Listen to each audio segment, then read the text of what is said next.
Gospel of Barnabas. The Gospel of Barnabas came at much later date. It was not written during the biblical period, and therefore had no occasion to be included in the Bible. In fact, the Gospel of Barnabas is contrary also to the Quran. Thank you. Next question for Sheikh Ahmed. Assalamu alaikum. Brother Ahmed Deedat, did you have any writings about specifically the crucifixion of Jesus, son of Mary, bless him? Did you have any writings about him, and where can we find such a thing, such a book or such a writing?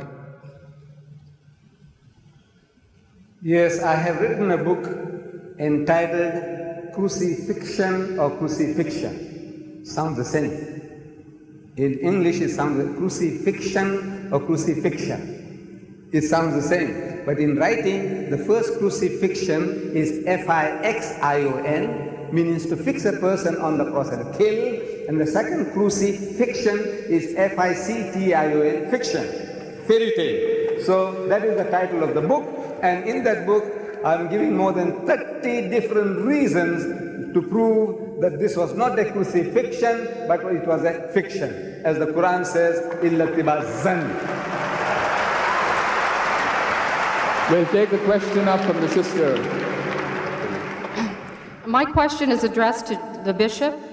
Given the anthropomorphic nature of Christianity, how do you explain the striking similarities between the accounts of Jesus' crucifixion and pre-Christian mythological figures such as Mithras from Persia, who was born of a virgin, was the son of God, died for the sins of mankind, went to hell for 3 days and arose, or the pre-Christian Greek figure of Dionysus, who was also a son of God, died for the sins of mankind, was hung on a tree and arose. Excuse me, sister. Yes?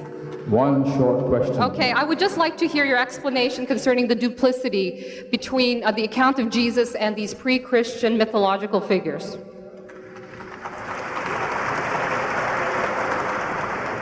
You're right, it's an interesting question, and of course that would apply equally to the Quran, because we're applying a similar figure. They were both born of a virgin in both records. Why would there be those records? Because within the prophetic records of the Holy Scriptures, accepted by the Jewish faith, Christ was forecast to be born of a virgin 700 years before his birth.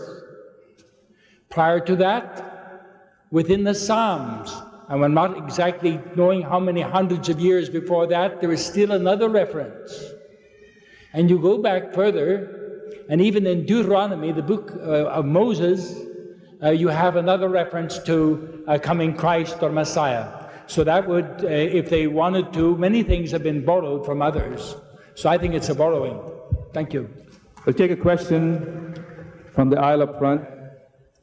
The topic you choose, both of you, comparing Islam with Christian, raised three questions on my mind. First, if any of you win actually in this discussion, what kind of problem in Muslim and a Christian society will be solved? Second, you don't think so this kind of old discussion direct people away from the problem which they are facing right now, such as racism, inequality of woman and man, and etc. And the third is... One question, please. They are One question, please. Thank you. Okay.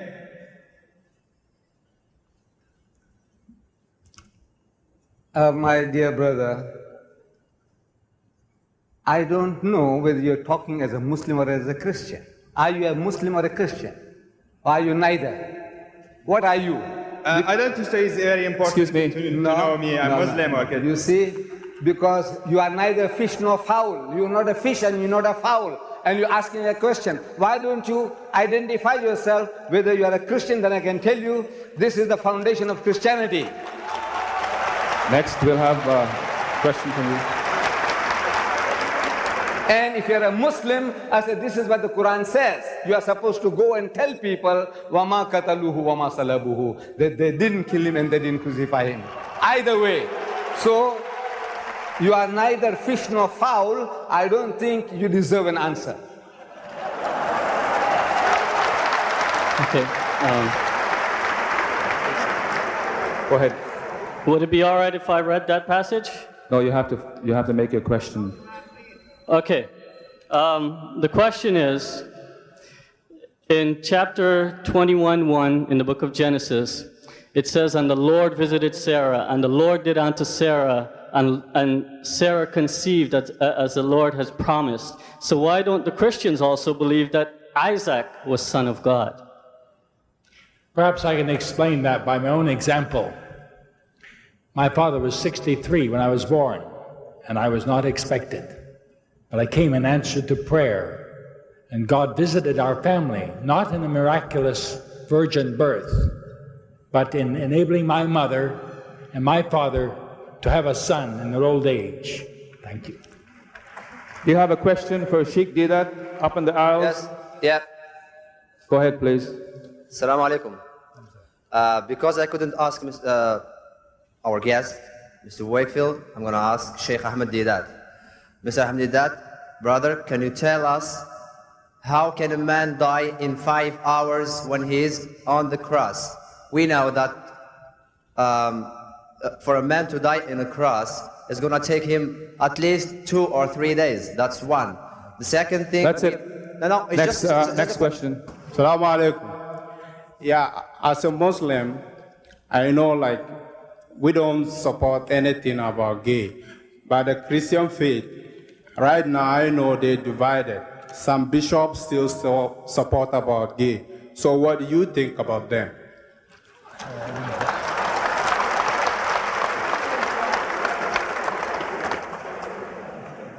Now, would you pardon me by not say, I didn't quite get your... I have a bad accent too, so I'm not reflecting on you, understand? Yeah.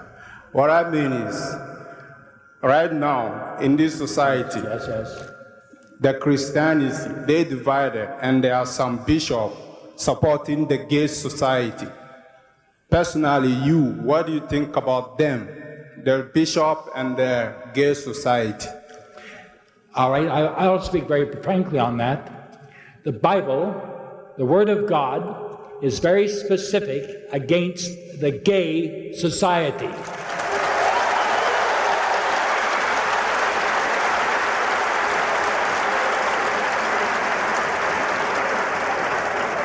And the bishop or the church or the minister who says he supports sodomites as being blessed by God is, and I say this kindly, cursed by God. Do you have a question for Sheikh Deedat? You have a question? Go ahead, please. Mr. Deedat, we are now in 1994. The crucifixion, and obviously everybody is agreeing that it never occurred, or at least that's what your premise is. The best person to ask would be an eyewitness concerning what actually happened. And if we actually could bring him back in time and put him in this place as an eyewitness, that would be, of course, the best witness, and we would have to agree, yes, this did occur.